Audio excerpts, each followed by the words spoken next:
I'm here with Janet Clare, and Janet's going to tell me a little bit about her book called The Wordsmith.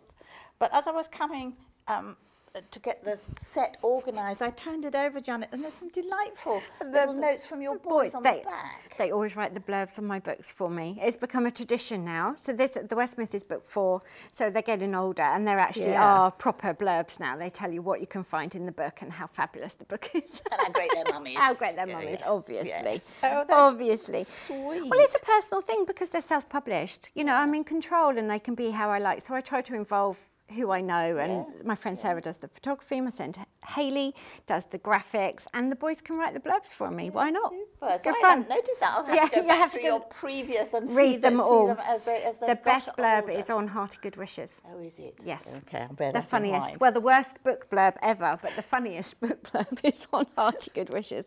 So tell me about the Wordsmith. The Wordsmith is one who creates with words, and the idea was about collecting letters and little memories. And I often wished I kept a sketchbook or a diary, but I don't really have an ongoing, you know, journal. I don't do diaries either.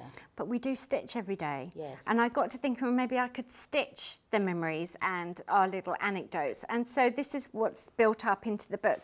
And this is the Memory Quilt from the book. It's quilt as you go. And the idea is you have your little family story, your little memory that you want to treasure and to keep. And you make that one block and you can just tuck it away, and then make another block as the mood arises, as you've got your ideas. So this is my memory quilt, and it's alphabetical. All the templates are in the book for you, and they're all full size. But the idea is that these are all our little family stories. So we've got an oak tree in the back garden, which everybody adores.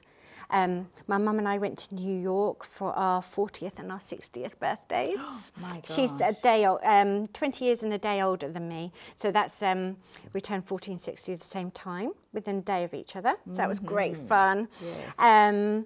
My son's signature, I think this is called a Jacob's ladder. There's a quilt block called a J, which we obviously all know, and everyone will be telling us what it is. They'll be writing in. They'll be writing in. Yes. And then we've got Henry. Henry and his little hand. We're mad keen football fans. This is Fervent, the football fan. Oh, okay. A lion at Longleat.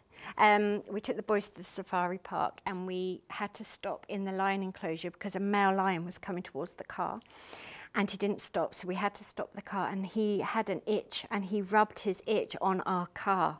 And the boys were tiny, and they were thinking it was like a brush with death. We were lucky to survive the encounter. Sweet. So these are just ordinary little memories. They're not all high days and holidays, but just the little things that build up, you know, your life, and that you can stitch in, and are lovely to keep.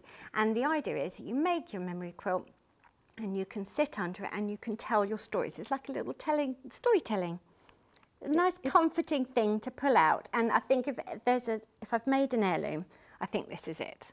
Definitely. You say stitch a bit of love into every stitch in it, and it's personal to us. Yes. So as I say, the templates are all in the book, and you can make your identical quilt yourself, but you'll have your own memories that you can stitch in and make something that's really personal to you and lovely to keep forever. So that's the idea of the Wordsmith.